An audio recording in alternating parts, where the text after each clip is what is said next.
Peace. So today's mathematics is understanding knowledge, which is the number 31. And I wanted to take a moment to elaborate on the math, but also something I consistently do, and that's to show you how our lessons connect to the mathematics as well. And that's important because sometimes when people just add on about the mathematics and mathematics and mathematics, even a little bit about the alphabet, they may give people the wrong impression about what the culture is.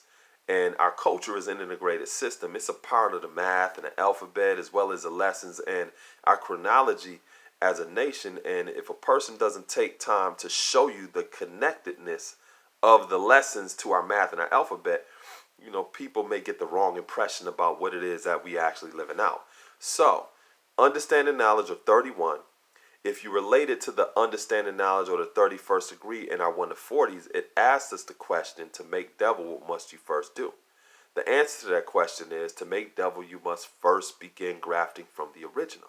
So that lesson in part tells you that to make devil, you must make divergence or separation. Divergence and separation is a departure from a particular point of origin, which simply means aberration or something that is aberrant. So what does aberrant and aberration and divergence and all of that in terms of manufacturing devil have to do with understanding knowledge? Well, sometimes the way that people understand things, or they may have a real warped perspective about what something is because it's based upon divergence. It's a separation from the proper point of origin or the proper foundation. It is an aberration that they're sharing as a perspective or what they understand things to be.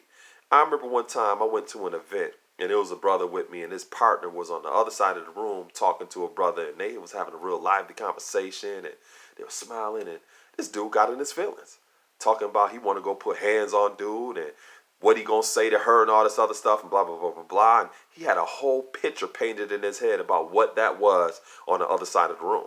Now, sometime after that, his partner came back on the other side of the room with the brother she was talking to and introduced us to her cousin.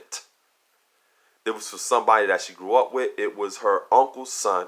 He had moved out of state. She hadn't seen him in a long time. That was the reason why they had such a lively conversation. They weren't expecting to see each other at this event. Plus, he was going to be moving back into the area soon. So that put into perspective about what it actually was, not what it appeared to be. And that's what understanding is. What something is, not what it appears to be.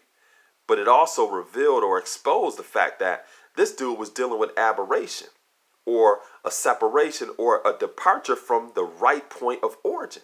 And you may come in contact with people each and every day that's walking around with these stories in their head based upon something that somebody said or something they seen on social media or online, which was some clickbait, and they never investigated the foundation or checked the proper premise of where that came from. Now you can see how devils are consistently manufactured because you consistently see this divergence from the proper foundation or the proper premise.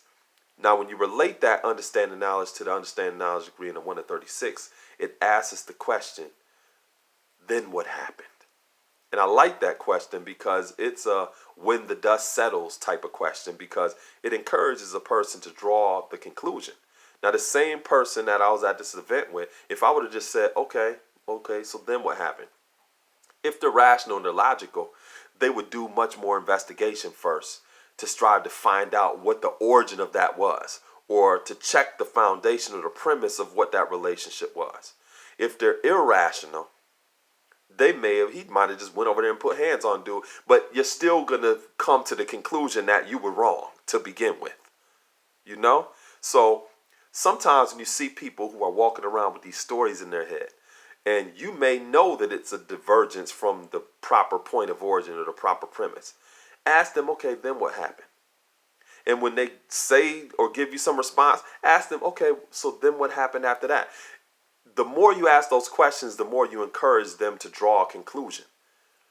Because if it's irrational, then they won't be able to draw the proper conclusion, which will force them to go back to check the premise or the foundation that they're so-called standing on to begin with. So when you think about it, understanding knowledge of 3 and 1 equals 4, which is culture, right? Culture in our alphabet is the letter D, which is divine or destroy. So either the conclusion that you are drawing has a divine premise in its origin, or it's something that is creating divergence or separation, which is ultimately going to be destructive. And that is what that lesson originally is speaking about in terms of making devil. What must you first do? You must first make divergence. You must make separation. But in order to maintain or to create integrity so that you don't manufacture these type of things or ideas, you have to be committed to fact checking.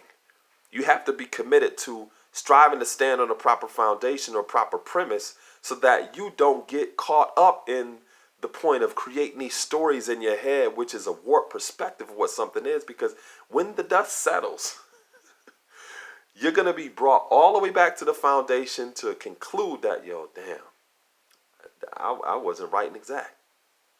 I wasn't right and exact. So I will, this was inspiring, it was empowering, it was educational, and just gave those of you some perspective on how the mathematics connects to our lessons and how those lessons connect also to our alphabet. It's an integrated system.